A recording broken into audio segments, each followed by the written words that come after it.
Josh here with Defining Natural Ability, and today I'm going to show you how to navigate the grocery store. So let's go.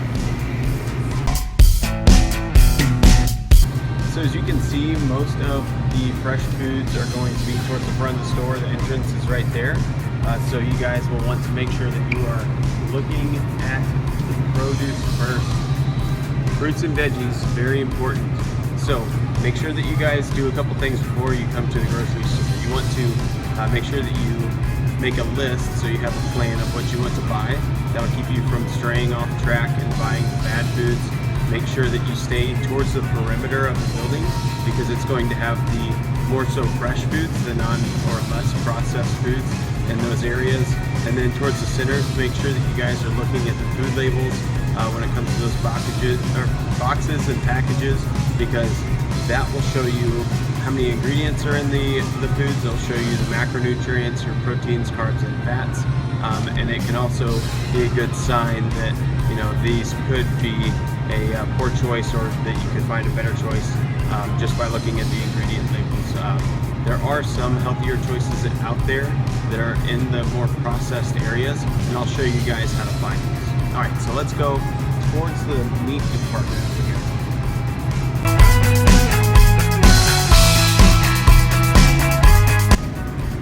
A real quick stop here.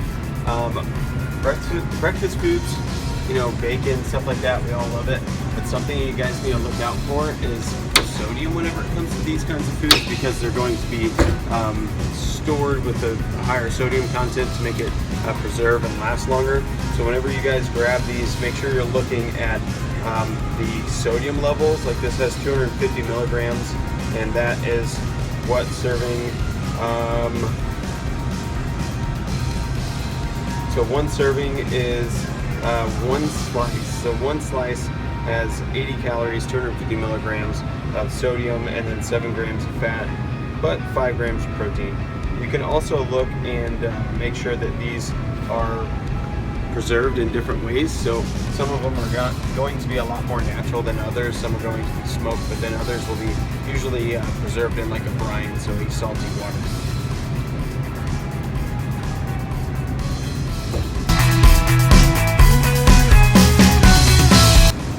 So we're here late at night, and the butcher counter is closed down already, but that's going to be your best option. It's going to be the most fresh foods usually.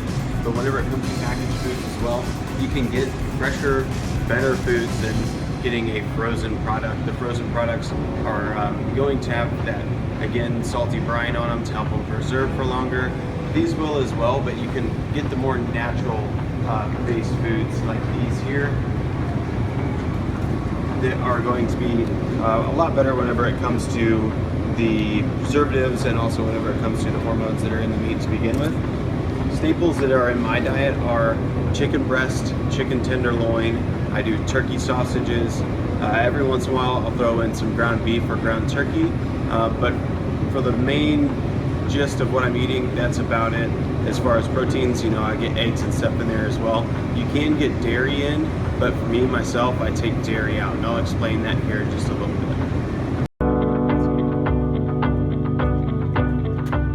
Oh, real quick, another tip. So whenever you're buying ground beef, say you like ground beef a lot, and it's pretty cheap whenever you get the higher fat content, you can get a bulk pack like this that's 73%, or 73% lean.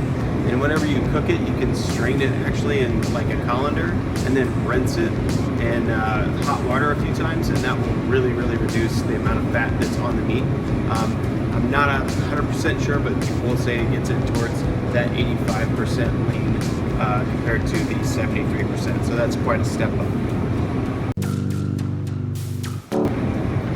All right, we're starting to get to some packaged foods. Here we go real quick. I just want to pull this out. So all this stuff over here is going to be little ingredients. So it's going to be like 2 or 3 ingredients, just depending on how many preservatives are in the cases. But with this one, you guys check this out. The ingredients list is massive. So make sure that you guys are really looking at this stuff. Yes, it's convenient, but you've got all this stuff. You've got tons of things that you cannot pronounce. So that's probably not a good sign. All right, head over to the dairy. also watch out for fruit juices. They're packed full of sugars. So one serving, which is 8 ounces, has 26 grams of sugar in it. Okay, so we finally made it to the dairy area. We have our different options of milks. You have your whole, your skim, your fortified. You also have cashew, almond, coconut. So you have a lot of different choices. I usually try and stay away from the regular milks just because of the lactose, and I also avoid soy just because soy can have a little bit of an effect whenever it comes to estrogen levels. So what I usually do is I will do a almond milk. I shoot for the 30 calorie. I'm not seeing it in here. It's an unsweetened. It's probably down there somewhere. That's usually what I'll go for, is an unsweetened.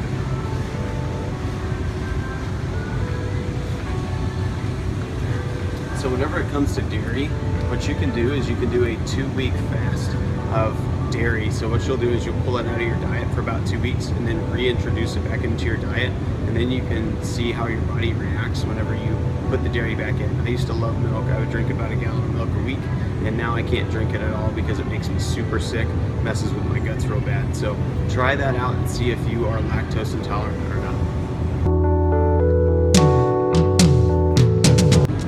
So if you guys don't have a lactose problem, Greek yogurt is really, really good. You can find some good options. I like this Feyye yogurt. So they do have different types.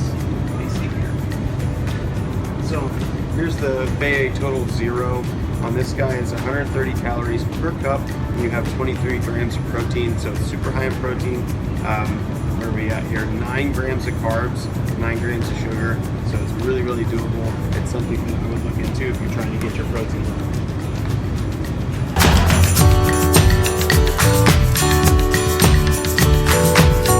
So if you guys are in a hurry, here's another option. I like the bird's eye because it's some fairly good vegetables. Usually they don't put too much in the bag. Just again, make sure that you're checking to see what all is in there with it, ingredients wise. Where are we at?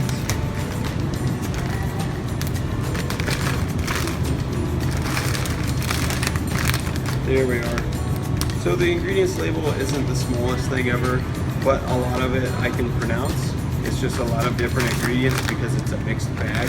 So that's not too bad. So check those out. Stay away from the things that are like these crazy sauced up ones, because that's gonna just add unnecessary like fake cheeses and stuff to your diet.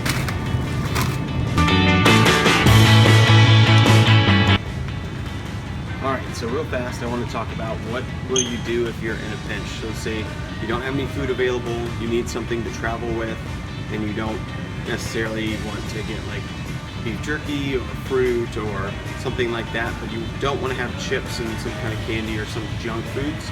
So I'm going to show you some decent options whenever it comes to protein bars.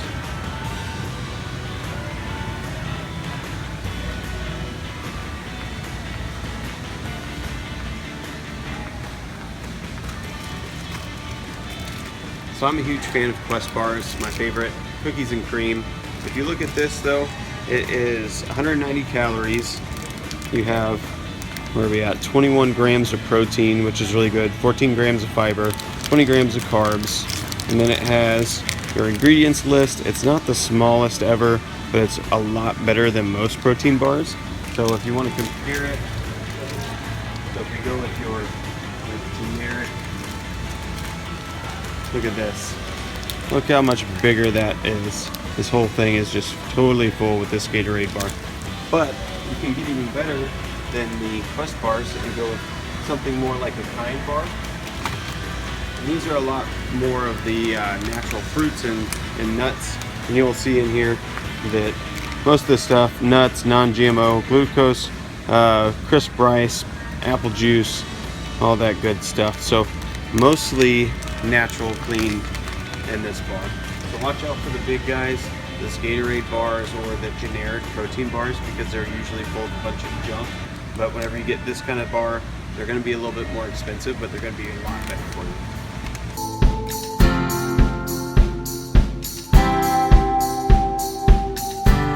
so we're getting into the really boxy stuff. A lot of them cereals. You look at the Kashi and you're like, oh man, Kashi, super healthy cereal. This one's probably not going to be the worst because it looks pretty plain. It's 180 calories, 43 grams of carbs, and that's from 29 biscuits is what they say. So there's about 8 servings in here, so 1/8 of this box has 43 grams of carbs, 7 grams of sugar, 6 grams of protein. And then the ingredients list, if you look right here, this is what's so good about it. Is the ingredients list super short, and that's what you want. Let me show you why.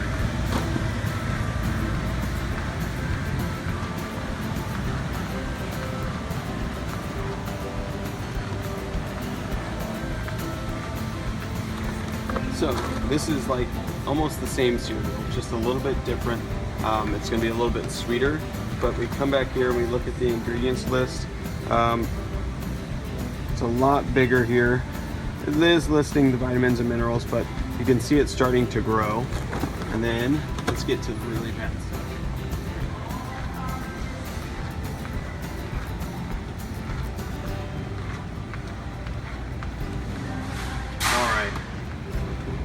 Here we go. Tons of ingredients. And then the vitamins and minerals. So the closer we get to the front, the more and more ingredients we're seeing listed in these boxes. The bigger words, the more unknown words that we're seeing. It's not the whole grains and the all natural kind of stuff anymore. It's getting into lots of extra preservatives and fillers in there, okay? All right, so now we're gonna head over and look at canned foods and nut butters real quick.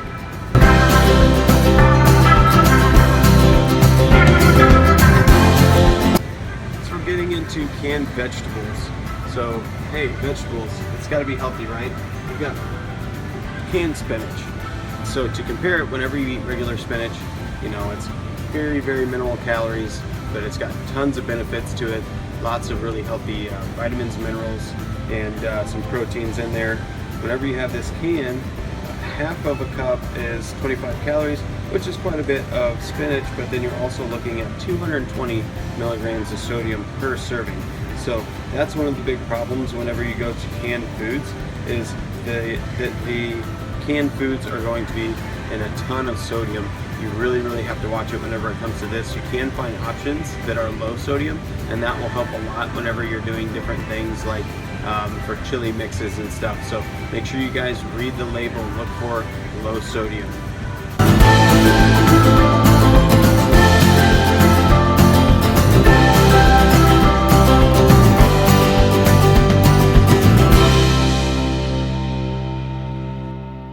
We're over here at the nut butters and the jellies, so I want to talk about this really fast. Everyone is super scared of fats, and they're like, take all the fats out of everything, fats will make me fat. That's not really true. What you're more so looking for are healthy fats. What you can do is look at your peanut butter, and if there's oil on the top of it, that's a really good sign. This is the Schmucker's All Natural. If you look at the ingredients list, it's peanuts and contains 1% or less of salt, which is super important, like we were talking about with the sodium. That helps a whole lot. So let me see here. Sorry. You're good. All right. Oh, you're all good. So your serving sizes as well, make sure that you're watching that. It's 2 tablespoons per serving, which is 200 calories. So if you're making a peanut butter and jelly sandwich and loading it up with peanut butter, it's most likely going to be like a 400, 500, 600 calorie sandwich, just because of the peanut butter. The fats are 9 calories per gram compared to carbs and proteins, which are 4 calories per gram. So make sure you're watching out for that, okay? And lastly, I wanted to talk about your other half to your peanut butter and jelly sandwich is going to be your strawberry preserves, your grape jelly, all that kind of stuff. What I would try and shoot for is a more natural, less ingredient kind of jelly. Schmucker's does really well with this one. It is the Fruit and Honey brand.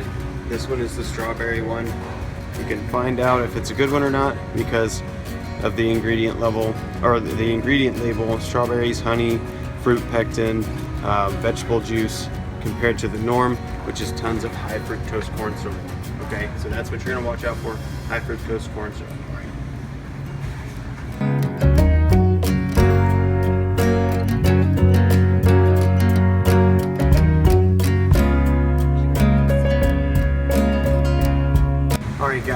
last thing we're going to talk about is everyone is like, oh, I can't eat like this. It's too clean. There's no flavor. I hate how it tastes. And this is where you're going wrong. You need to get your seasonings. Get something that's clean. There's really good ones that you can find online as well that are very low sodium, no sodium. I also use pink Himalayan sea salt and a lot of lemon pepper in my cooking. So make sure you guys are adding those seasonings in because it's going to help a ton with the flavor and keep it from being very boring all the time. Something else I like to use is some Frank's Red Hot sauce. It's not too bad for you. The biggest problem is most likely going to be the sodium. Sodium, yeah, 1 tablespoon, 460 milligrams of sodium, but you're looking at 0 calories. So it's basically sodium and flavor. But this can be what makes or breaks your diet. If your diet gets too boring, then you're not going to sustain the diet. But being able to adhere to it is the most important thing. So if you can change it up by adding in different flavors and different spices and different little toppings that aren't that bad for you, then it'll go a lot further than going off the diet, eating a bunch of junk, or going and getting, a pizza. I'd much rather have 0 calories and 400 milligrams of sodium than have a 400, 500, 600 calorie slice of pizza that's got way more than that, and sodium and tons of fat stuff. So make sure you guys keep this in mind. If you have any questions, let us know, and we will talk to you